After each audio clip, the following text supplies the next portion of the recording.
Hello bachcho, I am back with another video. In this video I will teach you about charges. That is what is charge, its unit, type, properties and many more. तो चलिए बिना किसी देरी के शुरू करते हैं।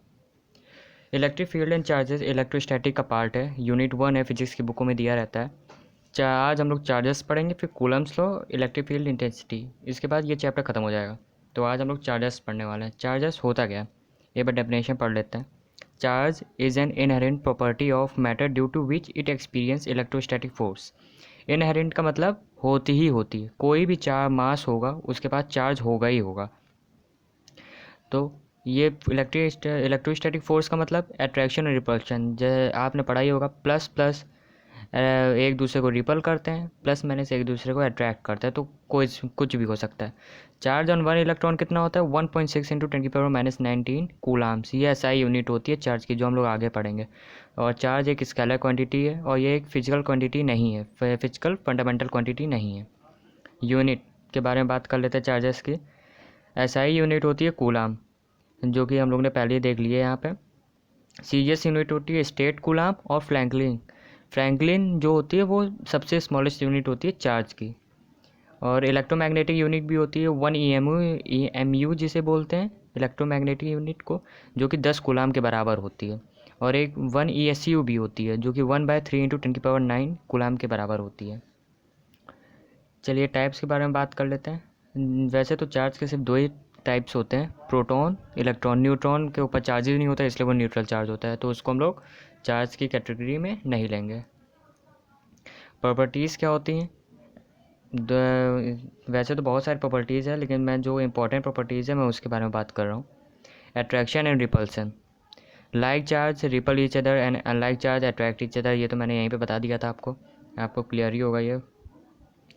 Additive nature of charges, इसका मतलब क्या होता है, मतलब जैसे कोई बॉडी है उसमें हज़ारों चार्जेस हैं, तो उसमें हम लोग को टोटल चार्ज फाइंड करना है, तो हम लोग उन सब चार्जों का सम कर देंगे, अलजेब्रिक सम कर देंगे, तो हम लोग को टोटल चार्ज निकल आएगा। क्वांटाइजेशन ऑफ चार्ज, जो कि थर्ड पॉइंट है और मोस्ट इंपॉर्टेंट पॉइंट है।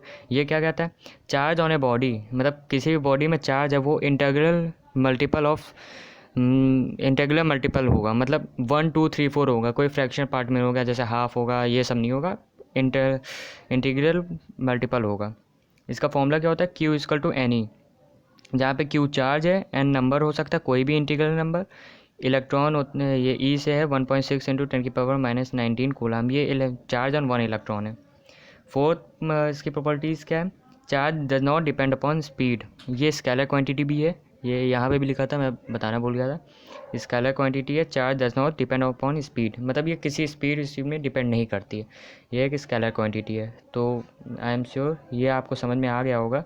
आगे चलते हैं, principle of conservation of charge के बारे में बात कर लेते हैं। ये क्या कहता है, in an isolated system charge can nether be created nor be destroyed. मतलब इसका मतलब क्या है, जैसे कोई आइसोलेटेड सिस्टम है जिसमें ना उसमें कोई भी चार्ज क्रिएट भी नहीं हो सकता और डिस्ट्रॉयड भी नहीं हो सकता।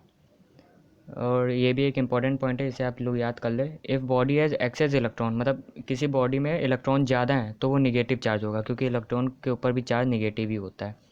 If body has excess proton ज़्यादा है तो उसमें हाईली पॉजिटिव चार्ज होगा, मतलब प्रोटॉन के ऊपर पॉजिटिव चार्ज होता है, इसलिए पॉजिटिव चार्ज ज़्यादा होगा। Method of charging bodies 3 method होते हैं, एक एक करके समझते हैं। चार्जिंग बाय फ्रिक्शन और रबिंग, इसको कन्वेक्शन भी बोलते हैं, चार्जिंग बाय कन्वेक्शन। इसमें क्या होता है, जब दो बॉडीज़ को हम लोग एकदम पास लेकर आते हैं, मतलब टच ही करवा लेते हैं और रब करते हैं, तो एक दूसरे के चार्ज ट्रांसफ़र होने लगते हैं। तो जैसे जो बॉडी इलेक्ट्रॉन को लूज़ करेगी उसके ऊपर गेन होगा पॉजिटिव चार्ज का, और जो गेन करेगी उसके ऊपर निगेटिव चार्ज हो जाएगा। जैसे एक एग्जांपल ले लेते हैं, rubbing glass rod with silk. अगर हम लोग सिल्क में ग्लास रॉड को रब करेंगे तो ग्लास रॉड के ऊपर पॉजिटिव चार्ज आएगा और सिल्क के ऊपर निगेटिव चार्ज आएगा। और दूसरा मेथड क्या है, चार्जिंग बाय टच, इसको हम लोग कंडक्शन भी बोलते हैं, charging by conduction. When a connecting body is touched by a charge body, some charge move from charge body and get spread on conductor surface. इसका मतलब क्या है, जैसे हम लोग कोई इंसुलेटर लिए कंडक्टिंग बॉडी जिसमें चार्ज कंडक्ट हो सके, तो उसको हम लोग अगर किसी दूसरी बॉडी से टच करवाएंगे, किसी चार्ज बॉडी से टच करवाएंगे, जैसे यहाँ पे मैंने निगेटिव चार्ज बॉडी लिया, तो वो जो चार्ज होगा निगेटिव चार्ज बॉडी का वो कंडक्टर की सरफेस पे वो हो जाएगा, डिपॉजिट हो जाएगा। सरफेस पे होगा डिपॉजिट, और वो भी एक नेगेटिव चार्ज वो बन जाएगा, चार्ज बॉडी बन जाएगा। थर्ड पॉइंट क्या है, चार्जिंग बाय इंडक्शन। ये सिर्फ मेटल्स के लिए यूज़ होता है। In this method charge of opposite nature can be produced. मतलब देखिए अभी एग्जांपल बताएंगे तो आपको समझ में आएगा। In conductor without touching it only by bringing both closer. देखिए जैसे ये है, अगर ये हम लोग एक कंडक्टिंग इंसुलेटर लिए है यहाँ पे, और एक पॉजिटिव चार्ज की रॉड लेकर आए, अगर इन दोनों को टच नहीं करवाने, इन दोनों को दूरी पे रखेंगे, तो हम लोग देखेंगे कि इस पॉजिटिव चार्ज के पास इस चार्ज बॉडी के निगेटिव जो इलेक्ट्रॉन होंगे वो इसके करीब आ जाएंगे, और पॉजिटिव वाले जो होंगे वो इस साइड आ जाएंगे।